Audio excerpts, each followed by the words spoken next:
तो hello guys, कैसे हैं आप सभी लोग। आशा करते हैं कि आप लोग मस्त होंगे, स्वस्थ होंगे। तो आज हम लोग टॉप 20 मोस्ट इंपॉर्टेंट क्वेश्चन को सॉल्व करने वाले हैं विथ डिस्कशन के साथ। ठीक है।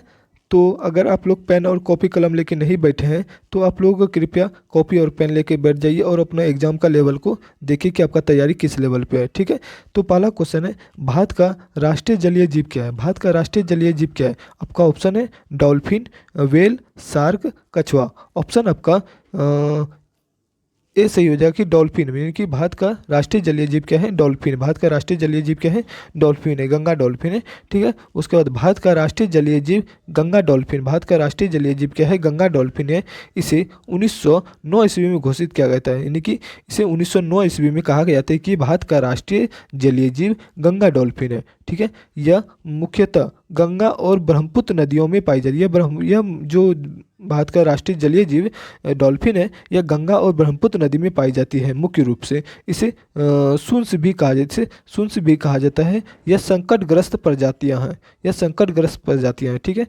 सेकंड को नेक्स्ट क्वेश्चन है कि भारत में पहला रेलवे पुल किस नदी पर बना था। भारत में पहला रेलवे पुल किस नदी पर बना था। आपका ऑप्शन है गंगा, यमुना, थाने या फिर थाने क्रीक या फिर गोदावरी। ऑप्शन आपका सी एकदम राइट हो जाएगा कि थाने क्रीक। भारत का पहला रेलवे पुल जो है वह थाने क्रीक पे बना था। ठीक है। डिस्कशन देखते हैं कि भारत की पहली ट्रेन 1853 ईस्वी में चली थी। भारत की पहली ट्रेन 1853 ईस्वी में चली थी। यह मुंबई से थाने तक चली थी, मुंबई से थाने तक चली थी। ये पुल थाने क्रीक पर बनाया गया था, यह पुल थाने क्रीक पर बनाया गया था।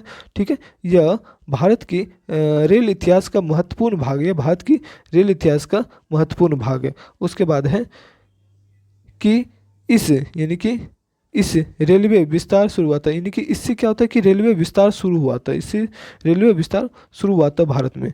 इसके बाद क्या है, संविधान सभा के अस्थायी अध्यक्ष कौन थे। संविधान सभा के अस्थायी अध्यक्ष कौन थे। आपका ऑप्शन है डॉक्टर राजेंद्र प्रसाद, सच्चिदानंद सिन्हा, जवाहरलाल नेहरू या फिर भीमराव अम्बेडकर। ऑप्शन आपका बी एकदम राइट हो जाएगा कि संविधान सभा के अस्थायी अध्यक्ष व सच्चिदानंद सिन्हा थे। ठीक है। उसके बाद है कि भारत संविधान सभा की पहली बैठक 9 दिसंबर 1946 ईस्वी को हुई थी। संविधान सभा की पहली बैठक 9 दिसंबर 1946 ईस्वी को हुई थी। उसके बाद संविधान यानी कि सच्चिदानंद सिन्हा वो अस्थायी अध्यक्ष बने थे। बाद में जाकर के डॉक्टर राजेंद्र प्रसाद अस्थायी अध्यक्ष बने थे। संविधान 26 जनवरी 1950 ईस्वी को लागू हुआ। याद रखिएगा आप लोग कि संविधान कब लागू हुआ है, 26 जनवरी 1950 ईस्वी को हुआ है। ठीक है। संविधान सभा में 389 सदस्य थे। संविधान सभा में कितने सदस्य थे, 389 सदस्य थे। ठीक है। नेक्स्ट क्वेश्चन है कि जय जवान जय किसान का नारा किसने दिया था। जय जवान जय किसान का नारा किसने दिया था। आपका ऑप्शन है महात्मा गांधी जी, उसके बाद है लाल बहादुर शास्त्री, जवाहरलाल नेहरू, सुभाष चंद्र बोस। आपका ऑप्शन बी एकदम राइट हो जाएगा कि जय जवान जय किसान का नारा जो था वो लाल बहादुर शास्त्री ने दिया था। ठीक है। उसके बाद अगर आपको बोलेगा कि जय जवान जय किसान जय विज्ञान का नारा किसने दिया था, तो आप क्या बताइएगा, अटल बिहारी वाजपेयी। किसने दिया था, अटल बिहारी वाजपेयी जी ने दिया था जय जवान जय किसान जय विज्ञान का नारा। ठीक है। अटल बिहारी वाजपेयी जी ने दिया था। नेक्स्ट क्वेश्चन है उसके बाद है कि यह नारा 1965 ईस्वी में दिया था। किस समय दिया था, 1965 ईस्वी में दिया था। यह भारत पाकिस्तान युद्ध के समय दिया गया था। यह नारा कब दिया गया था, वह भारत पाकिस्तान युद्ध के समय दिया गया था। इसका उद्देश्य सैनिक और किसान को सम्मान देना था। यह इसका उद्देश्य क्या था, सैनिकों और किसानों को सम्मान देना था। यह प्रसिद्ध यानी कि यह भारत के प्रसिद्ध नारों में से एक है। बाद में जय विज्ञान जोड़ा गया था, बाद में जय विज्ञान जोड़ा गया था। ठीक है। नेक्स्ट क्वेश्चन है कि भारत का सबसे बड़ा राज्य क्षेत्रफल की दृष्टि से कौन सा है। भारत का सबसे बड़ा राज्य क्षेत्रफल की दृष्टि से कौन सा है, तो आपका ऑप्शन है मध्य प्रदेश, राजस्थान, महाराष्ट्र या फिर उत्तर प्रदेश। ऑप्शन आपका बी एकदम राइट हो जाएगा कि भारत का सबसे बड़ा राज्य क्षेत्रफल की दृष्टि से वह राजस्थान है। ठीक है। डिस्कशन देखते हैं कि राजस्थान क्षेत्रफल में सबसे बड़ा राज्य है। इसका क्षेत्रफल लगभग 3,42,239 वर्ग किलोमीटर, 3,42,239 वर्ग किलोमीटर है। इसकी राजधानी जयपुर है। यहाँ थार मरुस्थल स्थित है। यह भारत पाक सीमा पर यहाँ लगती है, या भारत पाकिस्तान सीमा भी यहाँ लगती है। ठीक है, नेक्स्ट क्वेश्चन है कि विश्व का सबसे बड़ा महासागर कौन सा है? विश्व का सबसे बड़ा महासागर कौन सा है? आपका ऑप्शन है अटलांटिक महासागर, हिंद महासागर, प्रशांत महासागर या फिर आर्कटिक महासागर। ऑप्शन आपका सी एकदम राइट हो जाएगी। प्रशांत महासागर विश्व का सबसे बड़ा महासागर है। ठीक है, उसके बाद डिस्कशन देखते हैं कि प्रशांत महासागर सबसे बड़ा महासागर यह पृथ्वी के एक तिहाई भाग को घेरता है। यह पृथ्वी के एक तिहाई भाग को घेरता है। ठीक है, उसके बाद है इसका क्षेत्रफल लगभग 165 मिलियन वर्ग किलोमीटर। इसका क्षेत्रफल लगभग 165 मिलियन वर्ग किलोमीटर है। उसके बाद इसमें सबसे अधिक द्वीप पाए जाते हैं। यह सबसे गहरी खाई है। इसमें सबसे गहरी खाई है जिसका नाम क्या है? Mariana trench. यह सबसे गहरी खाई है जो कि 11 किलोमीटर, यानी कि जो कि 11 किलोमीटर से अधिक गहराई में है। 11 किलोमीटर से अधिक गहराई पर है मेरियाना ट्रेंच। ठीक है, नेक्स्ट क्वेश्चन है गीता रहस्य पुस्तक किसने लिखा है? गीता रहस्य पुस्तक किसने लिखा है? आपका ऑप्शन है महात्मा गांधी जी, बाल गंगाधर तिलक, जवाहरलाल नेहरू या फिर स्वामी विवेकानंद। तो आपका ऑप्शन हो जाएगा कि जो गीता रहस्य है वह बाल गंगाधर तिलक ने लिखा है। किसने लिखा है? बाल गंगाधर तिलक ने लिखा है गीता रहस्य। ठीक है, यह पुस्तक भगवत गीता की व्याख्या करती है। इसे जेल में लिखा गया था। कर्मयोग पर जोर दिया गया। यह मराठी भाषा में लिखी गई थी। बाद में कई भाषाओं में अनुवाद हुआ है। ठीक है, नेक्स्ट क्वेश्चन है कि पिंक सिटी किस शहर को कहा जाता है? आपका ऑप्शन है उदयपुर, जयपुर, जोधपुर या फिर अजमेर। तो आपका सही ऑप्शन हो जाएगा ऑप्शन बी जो हो जाएगा, पिंक सिटी जयपुर को कहा जाता है। ठीक है, जयपुर यानी कि जयपुर को पिंक सिटी कहते हैं। यहाँ की जो इमारतें थी वह गुलाबी रंग की थी।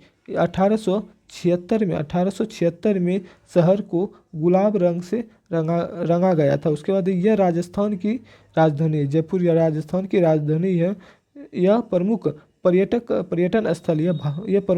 पर्यटन स्थल भी है। उसका नेक्स्ट क्वेश्चन है कि भारत का राष्ट्रीय खेल क्या है? आपका ऑप्शन है क्रिकेट, हॉकी, कबड्डी या फुटबॉल।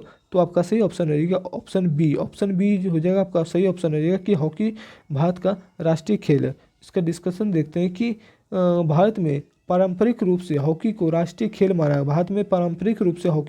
खेल माना गया है। उसके बाद है भारत ने हॉकी में कई ओलंपिक स्वर्ण पदक जीते हैं। उसके बाद है मेजर ध्यानचंद प्रसिद्ध खिलाड़ी थे हॉकी के, मेजर ध्यानचंद। उसके बाद है हॉकी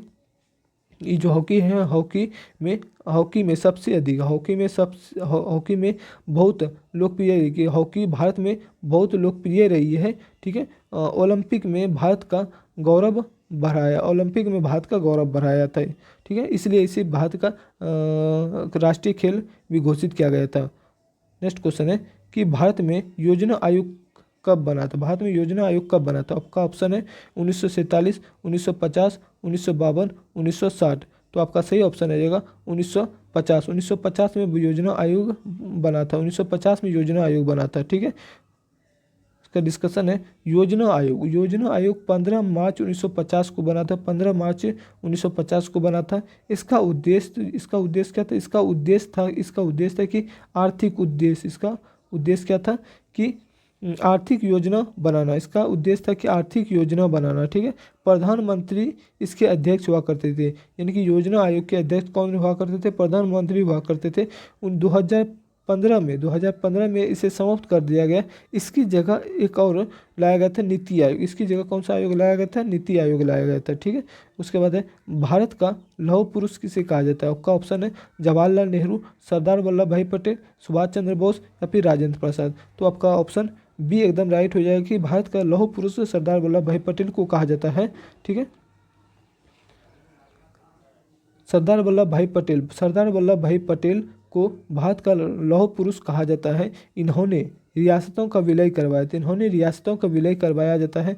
भारत की एकता में बड़ी भूमिका निभाई थी। वे भारत के पहले गृह मंत्री थे। गुजरात में इनकी गुजरात में इनकी गुजरात में इनकी विशाल प्रतिमा है। उसके बाद है सूर्य के सबसे निकट ग्रह कौन सा है? सूर्य के सबसे निकट ग्रह कौन सा? आपका ऑप्शन है शुक्र, बुध, मंगल, पृथ्वी। ऑप्शन आपका बी एकदम राइट हो जाएगा कि जो सूर्य के सबसे निकट ग्रह है वह क्या है? मरकरी यानी कि बुध है। ठीक है, डिस्कशन है इसका कि बुध फिर सूर्य की सबसे पास ग्रह है। बुध जो होता है वह सूर्य के सबसे पास है। यह सबसे छोटा ग्रह है। यह सबसे क्या है? यह सबसे छोटा ग्रह है। ठीक है, इसका एक वर्ष यानी कि इसका एक साल 88 दिन का होता है। ठीक है, यहाँ टेम्परेचर जो होता है यानी कि यहाँ तापमान बहुत अधिक होता है। यहाँ वायुमंडल बहुत कम है। यहाँ वायुमंडल क्या है? बहुत कम है। ठीक है, भारत का मैनचेस्टर किसे कहा जाए? भारत का मैनचेस्टर किसे कहा जाता है? ऑप्शन है आपका मुंबई, सूरत, अहमदाबाद, कानपुर। भारत का मैनचेस्टर ऑप्शन सी हो जाएगा, कानपुर सॉरी अहमदाबाद को कहा जाता है। अहमदाबाद को भारत का मैनचेस्टर कहा जाता है। ठीक है, उसके बाद है कि अहमदाबाद को भारत का मैनचेस्टर कहा जाता है। यहाँ कपड़ा उद्योग अधिक है। गुजरात का पहला प्रमुख औद्योगिक शहर है। गुजरात का पहला प्रमुख औद्योगिक शहर है। साबरमती नदी के किनारे बसे हैं। ठीक है, ऐतिहासिक और व्यापारिक महत्व है। ठीक है, नेक्स्ट क्वेश्चन है, भारत में पहला विश्वविद्यालय कहाँ स्थापित हुआ था? भारत में पहला विश्वविद्यालय मुंबई, दिल्ली, कोलकाता या मद्रास। तो आपका सही ऑप्शन रहेगा भारत में पहला विश्वविद्यालय जो है वो कोलकाता विश्वविद्यालय की स्थापना हुई थी। ठीक है, इसका डिस्कशन देखते हैं। 1897 में विश्वविद्यालय स्थापित की गई थी। यह कोलकाता विश्वविद्यालय 1857 में स्थापित की गई थी। कोलकाता मुंबई और मद्रास में बने। कोलकाता के बाद मुंबई और मद्रास में स्थापित किए गए थे। उसके बाद है इसी वर्ष यानी कि 1897 में ही 1857 में ही मुंबई, पहले कोलकाता में किया, उसके बाद मुंबई और मद्रास में भी किए गए थे।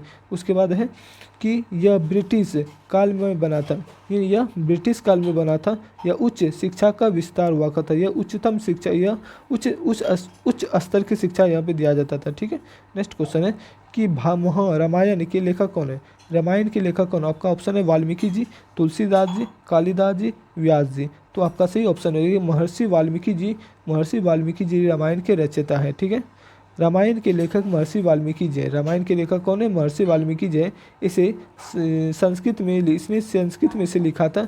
इसमें भगवान राम की कथा है। ठीक है, भारतीय संस्कृति का महत्वपूर्ण ग्रंथ है। भारतीय संस्कृति का यह महत्वपूर्ण ग्रंथ है। इसका कई भाषा में अनुवाद हो चुका है। ठीक है, पृथ्वी का एकमात्र प्राकृतिक उपग्रह कौन सा है?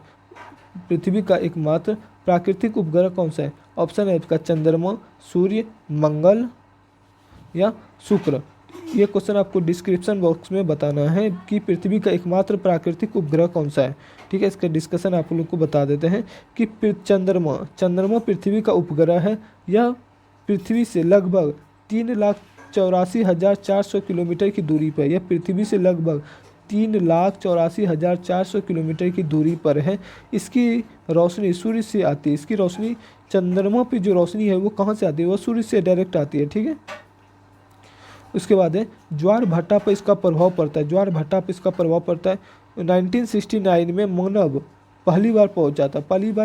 चंद्रमा पर पहली बार पहुंचने वाला मानव कौन सा है? ये आप कमेंट सेक्शन में बताइएगा कि चंद्रमा पर पैर रखने वाला पहला मानव कौन सा है। ठीक है, भारत का राष्ट्रीय पशु कौन है? ऑप्शन है आपका शेर, बाघ, हाथी या गेंडा। तो ऑप्शन आपका बी एकदम राइट हो जाएगा कि बाघ जो होता है, बाघ भारत का राष्ट्रीय पशु है। ठीक है, भारत का राष्ट्रीय पशु क्या है? बाघ है। बाघ भारत का राष्ट्रीय पशु है। 1973 में प्रोजेक्ट टाइगर शुरू हुआ था। 1973 में प्रोजेक्ट टाइगर शुरू हुआ था। यह शक्ति और साहस का प्रतीक है। भारत में कई टाइगर रिजर्व हैं। ठीक है, यह संकटग्रस्त प्रजातियां हैं। भारतीय संविधान के जनक किसे कहा जाता है? ऑप्शन है आपका डॉक्टर राजेंद्र प्रसाद, डॉक्टर भीमराव अम्बेडकर, जवाहरलाल नेहरू या फिर सरदार वल्लभ भाई पटेल। ठीक है, यानी कि भारतीय संविधान के जनक किसे कहा जाता है? ऑप्शन आपका बी एकदम राइट हो जाए कि डॉक्टर भीमराव अम्बेडकर को भारत का संविधान के जनक कहा जाता है। ठीक है, डिस्कशन देखिए अम्बेडकर यानी कि डॉक्टर भीमराव अम्बेडकर संविधान मसौदा समिति के अध्यक्ष थे। यानी कि उसके बाद इन्होंने संविधान बनाने में प्रमुख भूमिका निभाई थी। इन्होंने संविधान का जनक इन्हें संविधान का जनक कहा जाता है। वे महान समाज सुधारक थे। 26 जनवरी 1950 को संविधान लागू हुआ था। यानी कि डॉक्टर भीमराव अम्बेडकर जो था वह प्रारूप समिति के अध्यक्ष हुआ करते थे। ठीक है, डॉक्टर भीमराव अम्बेडकर प्रारूप समिति के अध्यक्ष हुआ करते थे। उसके बाद है कि भारत की सबसे लंबी नदी कौन सी है? ऑप्शन आपका गंगा, ब्रह्मपुत्र, गोदावरी या नर्मदा। ऑप्शन आपका ए एकदम राइट हो जाए कि गंगा जो है भारत की सबसे लंबी नदी है। गंगा भारत की सबसे लंबी नदी है। ठीक है, गंगा भारत की सबसे लंबी नदी है। इसकी लंबाई की तरफ 2525 किलोमीटर है। यह हिमालय से निकलती है। यह उत्तर भारत की प्रमुख नदी है। उत्तर भारत की प्रमुख नदियाँ हैं। इसे पवित्र नदी माना, यह उत्तर भारत की प्रमुख नदियाँ हैं, इसे पवित्र नदी माना जाता है। ठीक है, विश्व पर्यावरण दिवस कब मनाया जाता है? ऑप्शन आपका 5 जून, 10 जून, 15 जुलाई या फिर 22 अप्रैल। तो आपका ऑप्शन हो जाएगा ऑप्शन ए 5 जून विश्व पर्यावरण दिवस के रूप में मनाया जाता है। ठीक है, उसके बाद है कि विश्व पर्यावरण दिवस 5 जून को मनाया जाता है। इसका शुरुआत 1972 में हुई थी। इसका उद्देश्य था पर्यावरण में संरक्षण। ये हर साल एक थीम होती है, हर साल एक थीम होती है। ठीक है, संयुक्त राष्ट्र द्वारा आयोजित किया जाता है। अगर इस सेशन आप लोग को अच्छा लगे तो like, subscribe and bell icon को ज़रूर दबाएं। तो मिलते हैं नेक्स्ट वीडियो में, तब तक के लिए